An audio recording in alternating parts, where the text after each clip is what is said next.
The theater was silent, except for the sudden crack of a pistol. In that instant, the fate of a nation shifted forever. A president, revered and reviled, slumped forward in his chair, the echoes of his assassin's footsteps vanishing into the darkness of the stage. What happened that April night wasn't just the killing of a man, it was the silencing of a vision. And more than 150 years later, the echoes of Abraham Lincoln's death still haunt American history. But before that fateful gunshot, before the conspiracies and the chaos, who was Abraham Lincoln? And how did his journey from a log cabin in Kentucky to the White House set the stage for one of the most shocking crimes in U.S. history? April 14, 1865. Washington, D.C. The Civil War had just ended. The Union stood battered but victorious, slavery was abolished, and the United States looked as though it might finally heal. Yet even in the glow of triumph, hatred still lingered in the shadows. That night, inside Ford's Theater, the most powerful man in America was about to become the most famous victim of assassination. But Lincoln's story begins decades earlier, in poverty.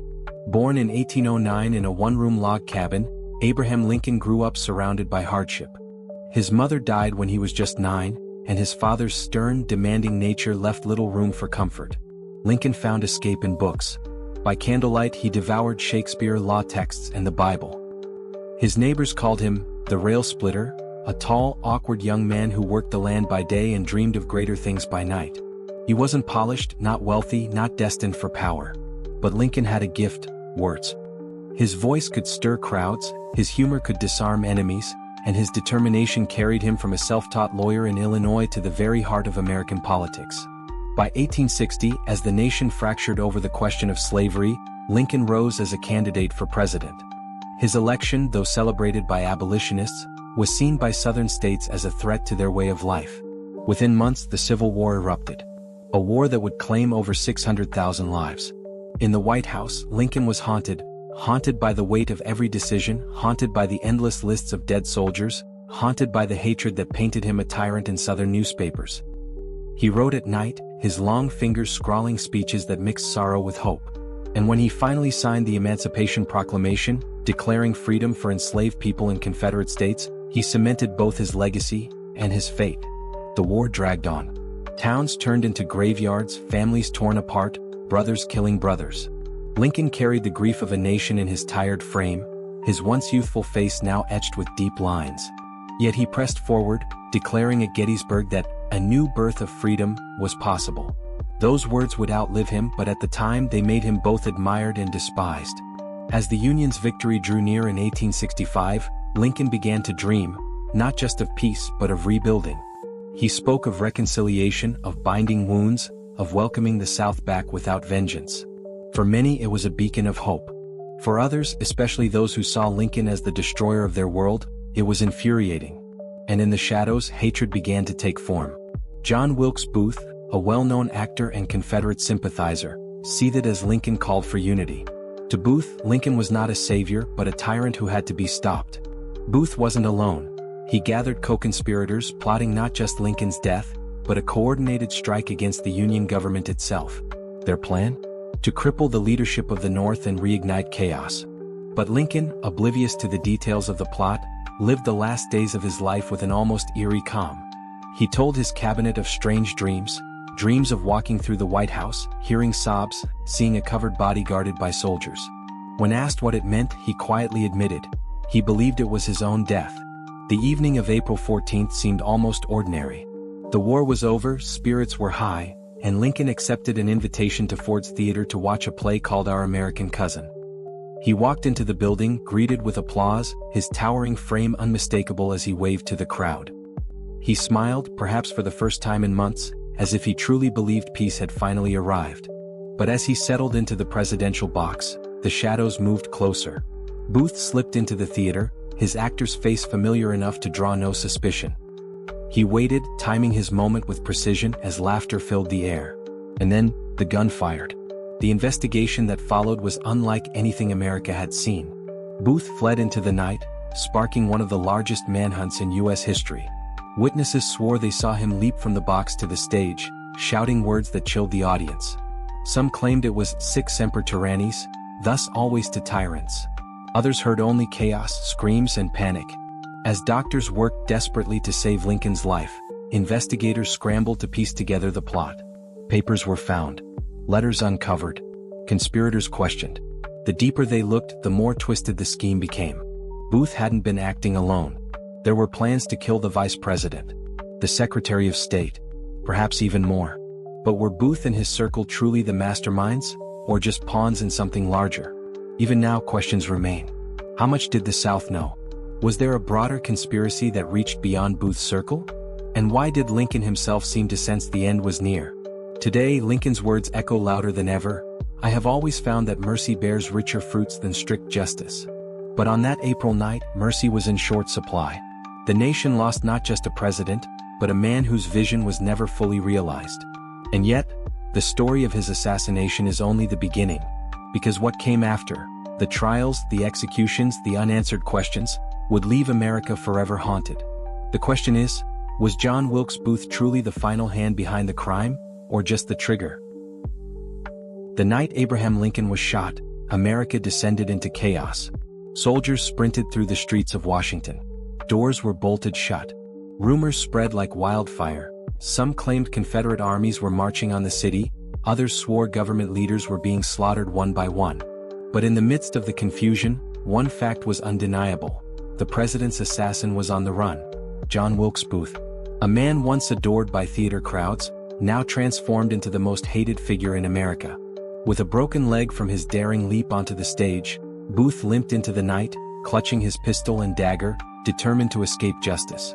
And what followed was one of the most relentless manhunts in American history. April 15, 1865. While doctors fought to save Lincoln, Booth fled south through Maryland, aided by loyal Confederate sympathizers. He found shelter in farmhouses, barns, and secret hideouts, spinning tales of heroism. To those who helped him, Booth wasn't a murderer, he was a patriot who had struck down a tyrant. But behind him, the Union military mobilized. Over 10,000 soldiers were dispatched with one mission: capture Booth, dead or alive. Posters plastered across towns displayed his face with a staggering reward of $100,000, a fortune in 1865. And as the search widened, investigators uncovered just how deep the conspiracy ran. Booth hadn't acted alone. Lewis Powell, a young Confederate soldier, had stormed into the home of Secretary of State William Seward the same night Lincoln was shot. With a knife, he attacked Seward as the bedridden statesman lay recovering from an injury. Powell slashed at anyone who tried to intervene, wounding Seward's son and stabbing multiple servants. Miraculously, Seward survived, his face scarred but his life intact. Meanwhile, another conspirator, George Atzerodt, was assigned to kill Vice President Andrew Johnson. But when the critical moment came, Atzerodt froze. Instead of carrying out the assassination, he drowned his fear in alcohol, wandering the streets until he collapsed. His hesitation spared Johnson's life, but sealed his own fate once the authorities caught up to him. The conspiracy was unraveling. The threads leading back to Booth grew tighter. Yet for days he remained just out of reach. Booth, hiding in swamps and barns, wrote in his diary justifying his actions. He called Lincoln a tyrant, claiming he had avenged the South. But even his words betrayed desperation. The glamorous actor who once basked in applause now shivered in the cold, hunted like prey. His leg throbbed with pain and his once loyal allies began abandoning him. Finally, 12 days after the assassination, the net closed in. On April 26, Union troops tracked Booth to a tobacco barn on Richard Garrett's farm in Virginia.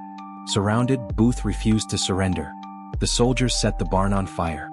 Flames licked the wooden beams, smoke choked the air. Booth's figure moved inside, silhouetted against the inferno. A gunshot rang out.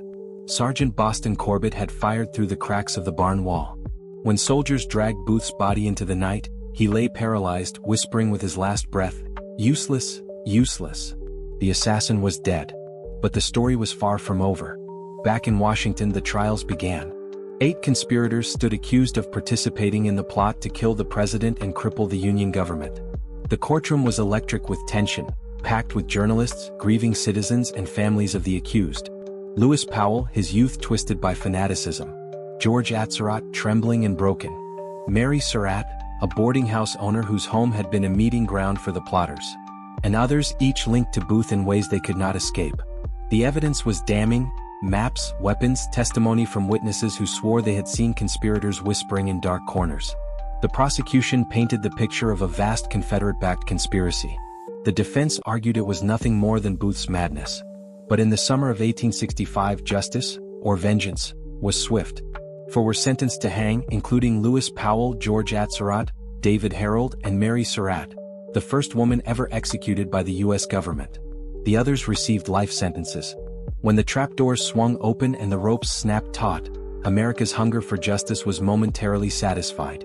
But beneath the surface, doubts lingered. Was Mary Surratt truly guilty, or had she been executed simply because of her association with Booth? Did Booth really mastermind the entire plan himself, or were there hidden hands at work, pushing events from the shadows? And perhaps most chilling of all, did Booth really die in that burning barn, or did someone else take his place? Even now, whispers of escape theories persist. Some claim Booth fled to Canada.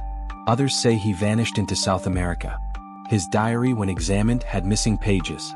The truth may have gone up in flames that night, or may have been carefully buried. The assassination was over. The conspirators punished. But America's wounds had only begun to bleed. Because in the years that followed, Lincoln's death would spark not only grief but also division, suspicion, and unanswered questions that still echo today.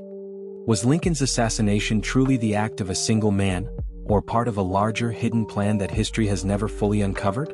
So what do you think? Did John Wilkes Booth die in that barn, or did he escape into history's shadows?